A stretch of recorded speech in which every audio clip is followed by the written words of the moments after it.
നമസ്കാരം. അപ്പൊ നമ്മുടെ നാട്ടിലൊക്കെ സുലഭമായിട്ടുള്ള ഒരു ഇലയാണ് ചീര എന്ന് പറയുന്നത്. വളരെയധികം പോഷക സമൃദ്ധമായിട്ടുള്ള ഒരു ഇലയാണ് ഈ ചീര എന്ന് പറയുന്നത്. അപ്പോ ഞാൻ ഇന്ന് എന്റെ വീഡിയോയില് ചീരയുടെ ഗുണങ്ങളെ പറ്റി പറയും. അത് മിക്ക ആൾക്കാർക്കും അറിയാവുന്നതായിരിക്കും ചീരയുടെ ഗുണങ്ങള്. പക്ഷെ ചീരയ്ക്ക് കുറച്ച് സ്പെസിഫിക് ആയിട്ടുള്ള കുറച്ച് ഗുണങ്ങളുണ്ട്.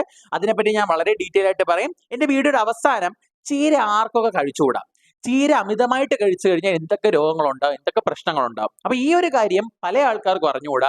അതുകൊണ്ട് എന്റെ വീഡിയോ പൂർണ്ണമായിട്ടും കാണുക. നിങ്ങൾ വീഡിയോ സ്കിപ്പ് ചെയ്യാതെ കാണുക. വീഡിയോയുടെ സ്പീഡ് കൂട്ടണമെങ്കിൽ 2x ഇട്ട് കാണുക. വീഡിയോ ലൈക്ക് ചെയ്യുക. വീഡിയോ മാക്സിമം ആളുകളിലേക്ക് ഷെയർ ചെയ്യുക. മാത്രമല്ല എന്റെ ചാനൽ സബ്സ്ക്രൈബ് ചെയ്യാതെ കാണുന്നവരാണെങ്കിൽ എന്റെ ചാനൽ സബ്സ്ക്രൈബ് ചെയ്യുക. കാരണം എല്ലാ ദിവസവും ഞാൻ ഓരോ ഹെൽത്ത് ടോപ്പിക്സിനെ പറ്റി വീഡിയോ ഇടുന്നതായിരിക്കും.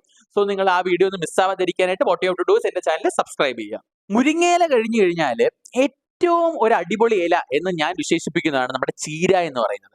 കാരണം ചീരയിൽ വൈറ്റമിൻ എ ഉണ്ട്, വൈറ്റമിൻ B12 ഉണ്ട്, വൈറ്റമിൻ B7 ഉണ്ട്, വൈറ്റമിൻ സി ഉണ്ട്, വൈറ്റമിൻ കെ ഉണ്ട്, അയൺ ഉണ്ട്, കാൽഷ്യം ഉണ്ട്, മെഗ്നീഷ്യം ഉണ്ട്, പൊട്ടാസ്യം ഉണ്ട്. അങ്ങനെ ഒരുപാടധികം പോഷക ഗുണങ്ങൾ കൊണ്ട് സമൃദ്ധമാണ് നമ്മുടെ ചീര എന്ന് പറയുന്നത്.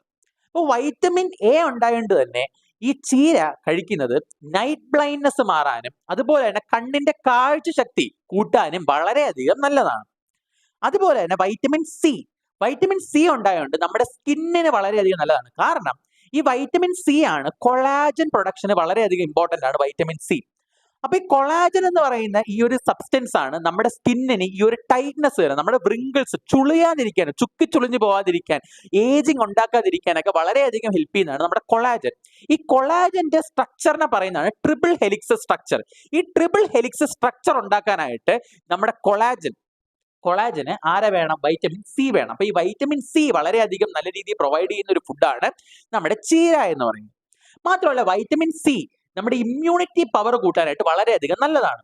സ്കിന്നിന്റെ ഹെൽത്തിനും ബോൺസിന്റെ ഹെൽത്തിനും ടീത്തിന്റെ ഹെൽത്തിനും പല്ലിന്റെയും എല്ലിന്റെ എല്ലാം ഹെൽത്തിനും വളരെയധികം നല്ലതാണ്. കാരണം ഇതിൽ ഒരുപാടധികം കാൽസ്യം ഉണ്ട്. അപ്പൊ ഇത്രയധികം കാൽസ്യം ഉണ്ടായത് തന്നെ എല്ലിനും പല്ലിനും എല്ലാം വളരെയധികം ബലം തരാൻ നല്ലതാണ്. മാത്രമല്ല പോസ്റ്റ് മെനോപോസൽ ലേഡീസ്, അതായത് ആർത്തവം കഴിഞ്ഞ സ്ത്രീകളിൽ എല്ല് പൊട്ടിപ്പോവാനുള്ള ഓസ്റ്റിയോപോറോസിന്റെ അസുഖത്തിന്റെ ചാൻസ് വളരെയധികം കൂടുതലാണ്. അപ്പൊ ഈ ആളുകള് നമ്മുടെ ചീര കഴിച്ചു കഴിഞ്ഞാൽ, എല്ലാ ദിവസവും അവരുടെ ഡയറ്റിൽ ചീര ഉൾപ്പെടുത്തി കഴിഞ്ഞാൽ അത് വളരെയധികം നല്ലതാണ്. മാത്രമല്ല ഇതിന്റെ അകത്ത് കാൽസ്യം ഉണ്ടായിട്ട് നമ്മുടെ ജോയിന്റിന് വളരെയധികം നല്ലതാണ്. 2021 ഒരു പഠനം നടത്തുകയും ആ പഠനത്തിൽ പറഞ്ഞത്, കുറച്ച് ആളുകളെ എടുത്തൊരു പഠനം നടത്തിയപ്പോൾ ഡെയിലി എല്ലാ ആഴ്ചയും ഒരു 4-5 തവണയെങ്കിലും മിനിമം ചീര കഴിക്കുന്ന ആളുകൾക്ക് ജോയിന്റും അവരുടെ ജോയിന്റിന്റെയും ബോൺസിന്റെ MRI എടുത്തപ്പോൾ അവരുടെ എല്ലുകൾക്കും അതുപോലെ തന്നെ ജോയിന്റുകൾക്കും വളരെയധികം ശക്തി കൂടുതലാണെന്ന് കണ്ടെത്തുകയും ജോയിന്റ് പെയിൻ ഉണ്ടാവാനായിട്ടുള്ള ചാൻസ് വളരെയധികം കുറവാണെന്നും കണ്ടെത്തിയിട്ടുണ്ട്. മാത്രമല്ല ഇതിന്റെ അകത്ത് കുറെ അധികം ആന്റി ഓക്സിഡൻസ് ഉണ്ട്. ലൂട്ടിൻ എന്ന് പറഞ്ഞിട്ട് ഒരു ആന്റി ഓക്സിഡന്റ് ഉണ്ട്. അതുകൊണ്ട് തന്നെ ഈ ലൂട്ടിൻ നമുക്ക് കണ്ണില് തിമിരം വരുന്നത് വളരെയധികം രീതിയിൽ തടയുന്നതാണ് നമ്മുടെ ഈ ഒരു ലൂട്ടിൻ. അതുപോലെ ഇതിന്റെ അകത്ത് ഒരുപാടധികം ഫ്ലാവിനോയിഡ്സ് ഉണ്ട്. ഈ ഫ്ലാവിനോയിഡ്സ് ക്യാൻസർ തടയുന്നതിന് വളരെയധികം നല്ലതാണ്. അതുപോലെ തന്നെ ഇതിന്റെ അകത്ത് സിയാസാൻഡിൻ എന്ന് പറഞ്ഞിട്ടുള്ള ആന്റി ഓക്സിഡന്റ് ഉണ്ട്. ഇത് നമ്മുടെ സ്കിന്നില് ഓക്സിഡേറ്റീവ് സ്ട്രെസ് കുറയ്ക്കാനും ഫ്രീ റാഡിക്കൽസിന്റെ പ്രൊഡക്ഷൻ കുറയ്ക്കാനും അതായത് ഏജിങ് കുറയ്ക്കാനും വളരെയധികം നല്ലതാണ്. അതുപോലെ തന്നെ ചീരയിൽ അടങ്ങിയിരിക്കുന്ന ഒരു ആന്റി ഓക്സിഡന്റ് ഫ്ലാവിനോയിഡ്സ് എന്ന് പറയുന്നത്. അപ്പൊ ഈ ഫ്ലാവിനോയിഡ്സ് ഒരുപാടധികം കഴിച്ചു കഴിഞ്ഞാൽ നമുക്ക് ക്യാൻസർ ഉണ്ടാവാനായിട്ടുള്ള ചാൻസ് വളരെയധികം നമ്മുടെ ബോഡിയിൽ കുറയും.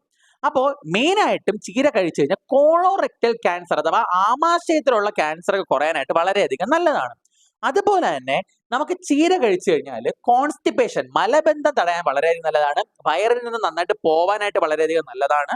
ചീരയിൽ ഒരുപാടധികം ഫൈബർ ഉണ്ട്. ഇത്രയധികം ഫൈബർ ഉണ്ടായിട്ട് തന്നെ നമ്മൾ ഫുഡിന്റെ കൂടെ ഒരു കപ്പ് ചീര, നമ്മൾ അരക്കപ്പ് ചീരയോളം നമ്മൾ ആഡ് ചെയ്ത് കഴിഞ്ഞാൽ നമുക്ക് വയറ് പെട്ടെന്ന് വീർക്കുകയും മാത്രമല്ല പൊണ്ണത്തടി മാറ്റാനും അതുപോലെ തന്നെ വലിച്ചുവാരി ആഹാരം കഴിക്കുന്നത് അകറ്റാനും വളരെയധികം നല്ലതാണ്.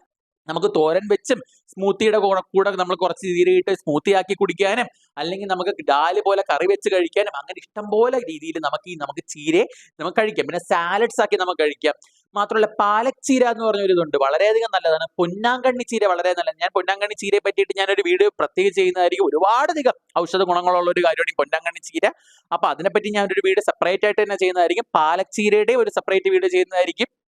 അപ്പോൾ ചീര വളരെയധികം നല്ലതാണ്. ഏത് തരം ചീരയാണെങ്കിലും അത് വളരെയധികം നല്ലതാണ്. മാത്രമല്ല ചീരയിൽ ആൽഫ ലൈപ്പോയിക് ആസിഡ് ഉണ്ട്. ഈ ആൽഫ ലൈപ്പോയിക് ആസിഡ് ഗ്ലൂക്കോസിന്റെ അളവ് ബ്ലഡിൽ കുറയ്ക്കാനായിട്ട് വളരെയധികം നല്ലതാണ്. അതുകൊണ്ട് തന്നെ ഡയബറ്റിക് പേഷ്യൻസിന് ഈ ചീര വളരെയധികം നല്ലതാണ്. കാരണം അവരുടെ ബ്ലഡ് ഗ്ലൂക്കോസ് ലെവൽ വളരെയധികം കുറയ്ക്കാനായിട്ട് വളരെ നല്ലതാണ്. മാത്രമല്ല ചീരയിൽ ഒരുപാടധികം കൊളാജനും ഉണ്ട്. ചീരയ്ക്കകത്ത് തന്നെ കൊളാജൻ ഉണ്ട്. ചീര വൈറ്റമിൻ സി കൊടുത്ത് കൊളാജൻ ഉണ്ടാക്കാനും സഹായിക്കുന്നുണ്ട്. മാത്രമല്ല ചീരയിൽ ഒരുപാടധികം ഗുഡ് കൊളസ്ട്രോൾ HDL ഉണ്ട്. അപ്പോൾ HDL കൂടുതലാകുമ്പോൾ LDL കുറയ്ക്കാനും ട്രൈഗ്ലിസറൈഡ് കുറയ്ക്കാനും ടോട്ടൽ കൊളസ്ട്രോൾ കുറയ്ക്കാനും വളരെയധികം നല്ലതാണ് നമ്മുടെ ചീര എന്ന് പറയുന്നത്. മാത്രമല്ല നമ്മുടെ ചീരയിൽ ഒരുപാടധികം മെഗ്നീഷ്യം ഉണ്ട്. മെഗ്നീഷ്യം നമ്മുടെ ബ്ലഡ് ഫ്ലോ കൂട്ടും. ബ്ലഡ് നന്നായി തിന്നായിട്ട് ഒഴുവാനായിട്ട് നമുക്ക് സഹായിക്കുന്നതാണ്. നല്ല രീതിയിൽ ബ്ലഡ് ഫ്ലോ കൂട്ടും. അതുപോലെ തന്നെ ബോഡിയിൽ ഇൻഫ്ലമേഷൻ ഉണ്ടെങ്കിൽ ഇൻഫ്ലമേഷനും കുറയ്ക്കാൻ വളരെയധികം നല്ലതാണ്. അതുപോലെ തന്നെ ചീരയിൽ ഒരുപാടധികം ഇരുമ്പുണ്ട്. അപ്പൊ ഇരുമ്പുണ്ടായതുകൊണ്ട് തന്നെ അനീമിയ കുറയ്ക്കാൻ വളരെ നല്ലതാണ്. മാത്രമല്ല ഇരുമ്പ് കൂടുതലാകുമ്പോൾ ഹീമോഗ്ലോബിന്റെ അളവ് കൂടും. ഹീമോഗ്ലോബിന്റെ അളവ് കൂടുമ്പോൾ ഹീമോഗ്ലോബിനാണ് ഓക്സിജനെ ക്യാരി ചെയ്ത് കൊണ്ടുവരുന്നത്. അപ്പോൾ ഓക്സിജൻ ട്രാൻസ്പോർട്ടറാണ് ഹീമോഗ്ലോബിൻ. അപ്പോൾ ഓക്സിജൻ വളരെയധികം രീതിയിൽ കൂടും. എല്ലാ സെൽസിനും ഓക്സിജൻ കൂടും. മാത്രമല്ല ഫ്രീ റാഡിക്കൽ ഡിസ്ട്രക്ഷൻ കുറയും. അതുപോലെ തന്നെ എന്ത് ചെയ്യും, നമ്മുടെ ജോയിന്റ്സിന്റെ അകത്തേക്ക് ഓക്സിജൻ കൊണ്ടെത്തിക്കാൻ സഹായിക്കും. അപ്പൊ ജോയിന്റ് പെയിൻ കുറയ്ക്കാനും ജോയിന്റ് പെയിൻ വരാതിരിക്കാനും എല്ലാം വളരെയധികം നല്ലതാണ് നമ്മുടെ ചീര എന്ന് പറയുന്നത്. ഇനി നമ്മുടെ ചീരയ്ക്ക് ഇത്രയധികം ഗുണങ്ങളുണ്ടെങ്കിലും ചീര ഒരുപാടധികം ആൾക്കാർ കഴിച്ചുകൂടാ. അപ്പൊ ഈ ആരൊക്കെയാണ് ചീര കഴിച്ചുകൂടാത്തത്? ഒന്നാമത് ഗ്യാസ് പ്രോബ്ലം ഉള്ള ആൾക്കാർ ചീരയുടെ അളവ് വളരെയധികം രീതിയിൽ കുറയ്ക്കണം. കാരണം ചീരയിൽ തന്നെ ഒരുപാടധികം ഫൈബർ ഉണ്ട്. അപ്പോൾ നിങ്ങൾ ഈ കൂടുതൽ ഫൈബർ കഴിച്ചു കഴിഞ്ഞാൽ കൂടുതൽ ഗ്യാസ് ഉണ്ടാവാനുള്ള ചാൻസ് ഉണ്ട്. അപ്പോൾ നിങ്ങൾ മാക്സിമം ചീരയുടെ അളവ് നിങ്ങൾ കുറയ്ക്കുക. നിങ്ങൾ ഒരു 1/4 കപ്പ് ചീരയൊക്കെ നിങ്ങൾക്ക് കഴിക്കാം. സാധാരണ ആൾക്കാർ 1 കപ്പ് മുതൽ 1/2 കപ്പ് 1 കപ്പ് ചീര കഴിക്കാൻ പറയുമ്പോൾ നിങ്ങൾക്ക് ഒരു 1/4 കപ്പ് ചീര കഴിച്ചാൽ മതി. ഇത് ഗ്യാസ് പ്രോബ്ലം ഉണ്ടാക്കുമെങ്കിലും അസിഡിറ്റിക്ക് വളരെയധികം നല്ലതാണ് നമ്മുടെ ചീര. ഒരു പരിധി വരെ അസിഡിറ്റി കുറയ്ക്കാനായിട്ട് വളരെയധികം നല്ലതാണ് നമ്മുടെ ചീര എന്ന് പറയുന്നത്. മാത്രമല്ല ചീരയിൽ ഒരുപാടധികം ഓക്സലേറ്റ് ഉണ്ട്. അപ്പോൾ ഓക്സലേറ്റ് കൂടുതൽ അടങ്ങിയ ആഹാരം കഴിച്ചു കഴിഞ്ഞാൽ ഇത് ഓക്സലേറ്റ് കാൽസ്യവുമായിട്ട് ചേർന്നിട്ട് നമുക്ക് കാൽഷ്യം ഓക്സലേറ്റ് ഉണ്ടായിട്ട് ഒരു ടൈപ്പ് യൂറിൻ സ്റ്റോൺ ഉണ്ടാവും. അപ്പോൾ പലതരത്തിലുള്ള യൂറിൻ സ്റ്റോൺസ് ഉണ്ട്. അപ്പോൾ ഇതിന്റെ അകത്ത് ഒരു ടൈപ്പ് കോമൺ ആയിട്ട് നമ്മൾ കണ്ടുവരുന്ന ഒരു സ്റ്റോൺ ആണ് കാൽഷ്യം ഓക്സലേറ്റ് സ്റ്റോൺ. അപ്പോൾ ഈ ഓക്സലേറ്റ് കൂടുതലുള്ള ആഹാരം കഴിക്കുമ്പോൾ എന്ത് ചെയ്യും, ഈ ഓക്സലേറ്റ് നമ്മുടെ ഇപ്പൊ തക്കാളിയുടെ തൊലി, തക്കാളി കൂടുതൽ കഴിച്ച ഓക്സലേറ്റ് കൂടുതലാണ്. അപ്പൊ ഇത് കഴിക്കുമ്പോൾ എന്ത് പറ്റും, ഈ ഓക്സലേറ്റ് കാൽഷ്യമായിട്ട് കമ്പൈൻ ചെയ്തിട്ട് കാൽഷ്യം ഓക്സലേറ്റ് ആയിട്ട് മൂത്രത്തിൽ കല്ലുണ്ടാവും. അപ്പൊ അതാണ് അടുത്ത് നമ്മുടെ ചീരയുടെ ഒരു പ്രശ്നം. അപ്പൊ അധികമായിട്ട് നമ്മൾ ചീര കഴിക്കാതിരിക്കുക. ചീര കൂടുതൽ കഴിച്ചു കഴിഞ്ഞാൽ ഓക്സലേറ്റിന്റെ കണ്ടന്റ് കൂടും. അടുത്തതായിട്ട് നമുക്ക് ബ്ലഡ് തിന്നേഴ്സ് കഴിക്കുന്ന ആൾക്കാർ, പല ആൾക്കാരും വാർഫാരിൻ പോലത്തെ ഗുളികൾ കഴിക്കുന്ന ആൾക്കാരുണ്ടായിരിക്കും. അപ്പൊ നിങ്ങൾ ഈ വാർഫാരിൻ പോലത്തെ ഗുളിക കഴിക്കുന്ന ആൾക്കാരുണ്ടെങ്കിൽ നിങ്ങളും ചീരയുടെ അളവ് വളരെയധികം രീതിയിൽ കുറയ്ക്കുക. ഒരു 1/4 കപ്പ് ചീരയൊക്കെ നിങ്ങൾ കഴിക്കാനായിട്ട് ശ്രമിക്കുക. അപ്പൊ അത്രയും മതി. 1 കപ്പ് 1/2 കപ്പ് നിങ്ങൾ കഴിക്കാതിരിക്കും. 1/4 കപ്പ് ചീര നിങ്ങൾ കഴിക്കാനായിട്ട് ശ്രമിക്കുക. അത് എന്നും കഴിക്കേണ്ട, ഒരാഴ്ചയിൽ ഒരു 3 തവണ നിങ്ങൾ കഴിച്ചാൽ മതിയാവുന്നതാണ്. കാരണം ചീരയ്ക്കകത്ത് ഒരുപാടധികം വൈറ്റമിൻ കെ ഉണ്ട്. ഈ വൈറ്റമിൻ കെ എന്ത് ചെയ്യും, വാർഫാരിനെ പോയിട്ട് ഇൻഹിബിറ്റ് ചെയ്യും. അപ്പൊ ആ ഒരു സമയം നമുക്ക് ഒരുപാടധികം പ്രശ്നങ്ങളുണ്ടാവും. അപ്പം ബ്ലഡ് തിന്നേഴ്സ് കഴിക്കുന്ന ആൾക്കാർ, വാർഫാരിൻ പോലത്തെ ഗുളികൾ കഴിക്കുന്ന ആൾക്കാർ ചീര മാക്സിമം കുറയ്ക്കുക. ഒരു 1/4 കപ്പ് കഴിക്കുക.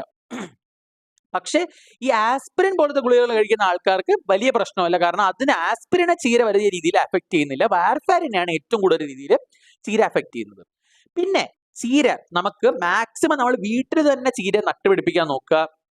നിങ്ങളുടെ തൊടിയില് വിത്തിട്ട് കിളിപ്പിച്ചോ അല്ലെങ്കിൽ ഒരു ചാക്കിലോ അങ്ങനെ എന്തെങ്കിലും, അല്ലെങ്കിൽ ഒരു ചെടിച്ചട്ടിയിലോ കുറച്ച് വിത്തെടുത്ത് പാവിയിട്ട് നിങ്ങൾക്ക് വളരെ എളുപ്പത്തിൽ നിങ്ങൾ കൾട്ടിവേറ്റ് ചെയ്തെടുക്കാം. പ്രത്യേകിച്ച് ഒരു കെയറും പരിചരണവും ഒന്നും ആവശ്യമില്ലാത്തൊരു ക്രോപ്പ് തന്നെയാണ് നമ്മുടെ ചീര എന്ന് പറയുമ്പോൾ നിങ്ങൾക്ക് വീട്ടിൽ തന്നെ ഉണ്ടാക്കി എടുക്കാവുന്നതാണ്. കാരണം പുറത്തുനിന്ന് വാങ്ങിക്കുന്ന ചീര, അതായത് കടയിൽ നിന്ന് വാങ്ങിക്കുന്ന ചീര ഒരുപാടധികം രാസവസ്തുക്കൾ ചേരാനായിട്ട്, കെമിക്കൽ ഫെർട്ടിലൈസേഴ്സ്, പെസ്റ്റിസൈഡ്സ്, ഇൻസെക്ടിസൈഡ്സും ചേരാനായിട്ടുള്ള ചാൻസ് വളരെയധികം കൂടുതലാണ്. അതുകൊണ്ട് നിങ്ങൾ മാക്സിമം നിങ്ങളുടെ വീട്ടിന്റെ അകത്ത് തന്നെ ചീര ഉണ്ടാക്കി എടുക്കാനായിട്ട് ശ്രമിക്കുക. നിങ്ങൾക്ക് തന്നെ സ്വയമായിട്ട് നിങ്ങൾ കൃഷി ചെയ്ത് നിങ്ങൾക്ക് ചീര പൊട്ടിച്ചെടുത്ത് നിങ്ങൾക്ക് പാചകം ചെയ്ത് കഴിക്കാവുന്നതാണ്. വളരെയധികം ഗുണങ്ങളുള്ളതാണ്. പക്ഷേ എല്ലാ ആഹാരം പോലെ തന്നെ അമിതമായാൽ അമൃതും വിഷമാണ്. അപ്പൊ നിങ്ങൾ ആ കാര്യം ഒന്ന് ശ്രദ്ധിക്കുക. അപ്പൊ ഇതാണ് എനിക്ക് ചീരയെ പറ്റിയിട്ട് നിങ്ങൾക്ക് തരാനായിട്ടുള്ള അറിവെന്ന് പറയുമ്പോൾ ചീരയുടെ യൂസസും അതുപോലെ തന്നെ ആരൊക്കെ ചീര കഴിച്ചുകൂടാ, ചീര അമിതമായിട്ട് കഴിച്ചാൽ ഉണ്ടാകുന്ന പ്രശ്നങ്ങൾ, ഇതാണ് ഞാൻ ഇന്നിവിടെ പറഞ്ഞത്. അപ്പോൾ നിങ്ങൾക്ക് എല്ലാവർക്കും ഈ ടോപ്പിക്ക് വളരെ നല്ല രീതിയിൽ മനസ്സിലായെന്ന് വിചാരിക്കുന്നു. അപ്പോൾ നിങ്ങൾക്ക് എന്തെങ്കിലും ഡൗട്ട്സോ എന്തെങ്കിലും കമന്റ്സോ സജഷൻസോ ഉണ്ടെങ്കിൽ എന്റെ കമന്റ് ബോക്സിൽ നിങ്ങൾ അറിയിക്കുക. വീഡിയോ ലൈക്ക് ചെയ്യുക. വീഡിയോ ലൈക്ക് ചെയ്യുന്നതോടൊപ്പം ഹൈപ്പ് പോയിന്റ്സ് എന്ന് പറഞ്ഞൊരു കാര്യമുണ്ട്, അതിൽ ഒന്ന് ഹൈപ്പ് ചെയ്യുക. നിങ്ങൾ മാക്സിമം പോയിന്റ്സ് ആഡ് ചെയ്യുക. മാത്രമല്ല എന്റെ ചാനൽ സബ്സ്ക്രൈബ് ചെയ്യാത്തവരാണെങ്കിൽ എന്റെ ചാനൽ സബ്സ്ക്രൈബ് ചെയ്യുക. Till then it's me Pranav P Nair signing off. Bye bye.